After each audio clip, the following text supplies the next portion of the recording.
Are just a few days away. Voters in parts of the country will be choosing new mayors and lawmakers on Sunday. There's not much excitement in this campaign, though.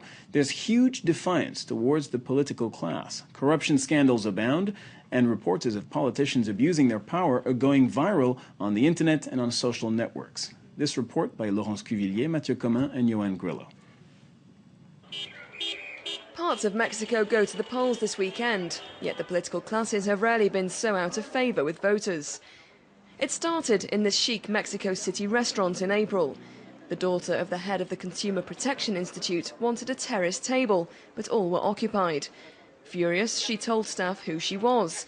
The following day, her father ordered the restaurant to be shut down.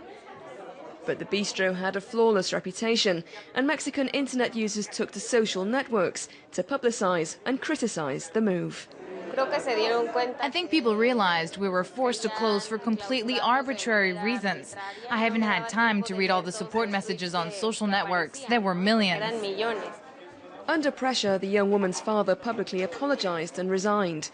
The restaurant was reopened. But it was just the first of many instances of Mexicans harnessing the power of the internet to react to corruption and abuse of power. Days later, a senator running late for a flight verbally abused airport staff. The video went viral.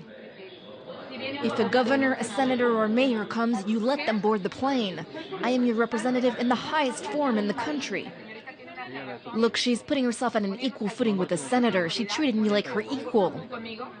Social networks barely had time to catch their breath before a recording of a phone call was released in which a former governor bragged about his wardrobe. I have 400 pairs of shoes, 300 suits, 1,000 shirts. I have them spread out over Miami, Cancun and in another house, but I still have 500 shirts I don't know where to put.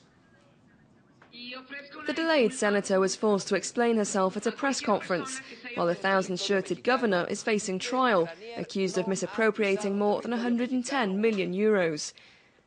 Disillusioned voters have set about looking for a way to voice their anger. This is Morris, the Candigato, or cat candidate. The cowering kitty is not officially registered to stand in the mayoral elections in Xalapa, eastern Mexico, but social networks have already elected him. His campaign managers are overwhelmed by the level of support. We have over 145,000 subscribers. That's 3.5 times as many as the ruling party candidate. Morris's election campaign is based on a simple slogan: if elected, I'll be like other politicians and spend my time sleeping and fooling around. And just like them, I'll bury my dirty business. The feline frenzy has official candidates worried, accusing each other of having created the cat candidate to derail rival campaigns. The straw that broke the camel's back, which was very funny, was when the president of the Electoral Institute of Veracruz declared it was forbidden to vote for the cat. What do you think of Governor Javier Duarte? What about your opponent, Americo Zuniga? And how about the mayor, Elizabeth Morales?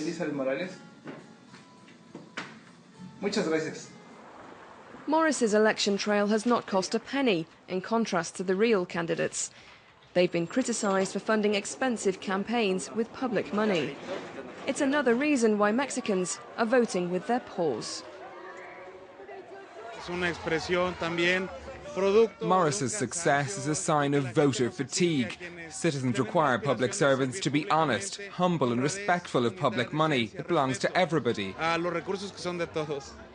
much did your campaign cost? It's public information. Well, how much? It's in the public domain. Morris will not be the next mayor of Xalapa, but he has captivated the country with his stance. He's also inspired others to get their claws into politics. Elsewhere in Mexico, the elections are being contested by a dog and a donkey. And coming up in just a few moments, Stuart Norval with all the latest news from Egypt. He'll be crossing live to our correspondent in Cairo a day after President Morsi was ousted. And Matthew Warren will be taking a close look at how the economy may have played as big a role in toppling the president as the military.